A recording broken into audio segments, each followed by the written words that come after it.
Hey guys, how you doing? Alex DeClaire here, and I'm going to cover the AFC Wild Card round that is today. So starting off today, 3:35, we're going to have the AFC South champion Texans, 10-6, facing off against the AFC East second place Bills, who are also 10-6. This game is to be set in Houston, and the Texans are favored by 2.5. The over/under set at 43.5. I'm going to cover this game first, but I'm also going to overview kind of the second game in the afternoon right after. And that second game is the AFC East champion Patriots, who are 12-4, holding down the home turf in Foxborough against the AFC South second place Titans, who are 9-7. Now the Patriots are favored by 5 points, and the over/under is set at 44.5. So jumping back to the Texans, we're going to start with the Bills.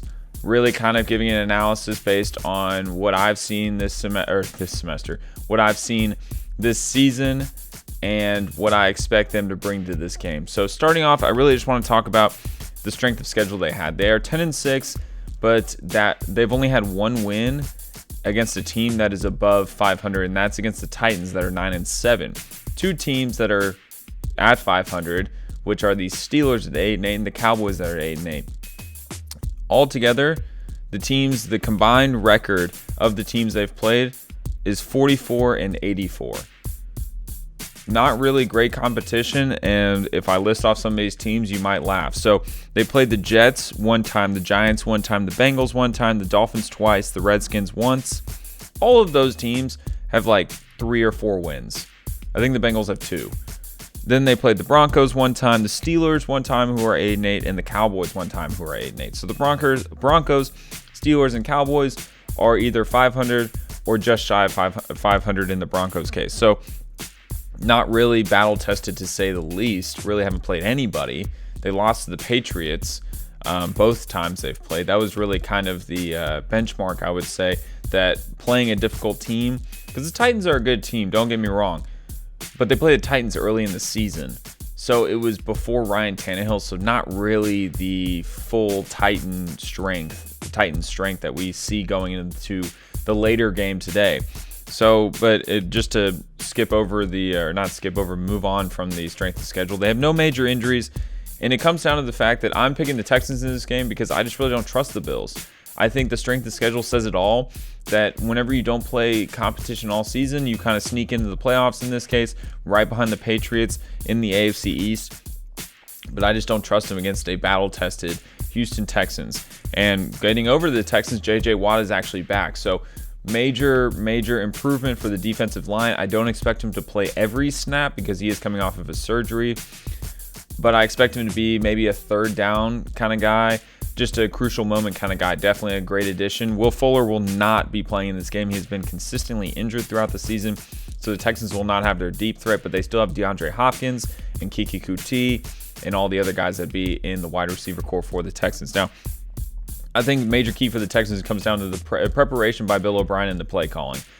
Bill O'Brien, as we see, I had a real issue with how they dealt with the Buccaneers game, where Jameis Winston, I believe, threw 3 interceptions in the first half, and yet the win was only by, I believe, 3 points, if I remember correctly. So clearly not capitalizing on these mistakes that are made by the Buccaneers. And if that translates into this game, and the Bills make mistakes, whether it be fumbles, turnovers, or interceptions, one of the 3, then if you don't capitalize on that, that's really going to hurt you at the end of the day. So that's a huge deal for this game, I believe. Along with play calling, you have to be unpredictable. Bill O'Brien has a issue, I would say, or he gets in a rhythm of they'll be building momentum and then he calls runs on first downs. When you are building momentum, or when you get an interception on their 40-yard line, you need to be going for it all. You need to be throwing, 15-yard outs. You need to be throwing post routes, corner routes, these sorts of things. You have to be going for it. Now, I understand that you want to play it safe and you want to move the chains and burn the clock, but being unpredictable is key in this game. So I'm taking the Texans. I expect them to win by at least 3, so the Bills will not cover. And I'm taking the over 43.5. Taking the over on that one. It's going to be a great game, 3:35 today. So moving on to the next game, Titans and Patriots at 7:15. The spread is 5 in favor of the Patriots. The Patriots are favored by 5, and the over-under is set at 44.5 just to reestablish that. Now, starting with the Titans, Ryan Tannehill has been absolutely on fire throwing to his rookie receiver, A.J. Brown. He currently has, going into the playoffs, 52 receptions, just over 1,000 yards, and 8 touchdowns. Just a quick comparison, jumping over to Julian Edelman. Julian Edelman has 100 receptions, almost double the amount of receptions, but 1,117 yards. So just a barely over 100 yards more than A.J. Brown, and actually 2 less touchdowns at 6 touchdowns. So it shows you how efficient A.J. Brown has been, and especially how effective Ryan Tannehill has been since he's entered the Titans roster. So talking about the pass game, we're going to switch over to the run game, which they have the league's leading rusher as of this season, Derrick Henry, who has been an absolute animal. And actually, they are 6-0 when Derrick Henry runs the ball for more than 100 yards. So that will definitely be a huge key to the game. But knowing Bill Belichick always takes away the best thing from your offense, and that happens to be Derrick Henry for them. So a lot of this game is going to be predicated on Ryan Tannehill's ability to move the ball down the field through the air. That is going to be an issue because they have weak pass protection on the Titans side. So he's going to get a lot of pressure and have to move the ball quickly, probably to A.J. Brown largely, but a lot of quick routes to the other receivers and those sorts of things. So that is really going to be, I believe, the game plan for the Titans. Now on the defensive side, they have a weaker pass defense than rush defense. So I know Tom Brady hasn't really been himself, largely due to the fact that he doesn't have a lot of receivers on the outside besides Julian Edelman and then the running back James White. But if they have a weaker pass defense, Tom Brady will find a way to exploit it.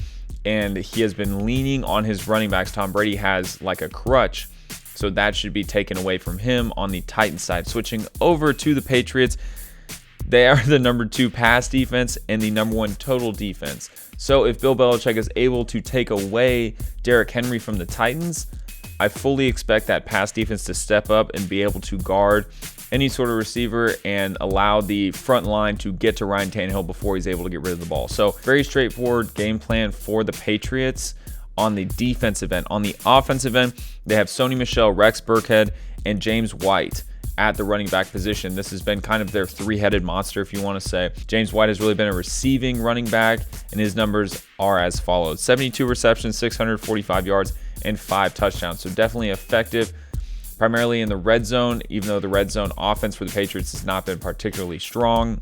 James White has been their receiving back, and I expect him to play a large majority of this game because of how strong the Titans' rush defense is. Now, I already stated Julian Edelman's numbers, and I believe Julian Edelman will play a big factor in this game due to the fact that the Titans' pass defense is weak.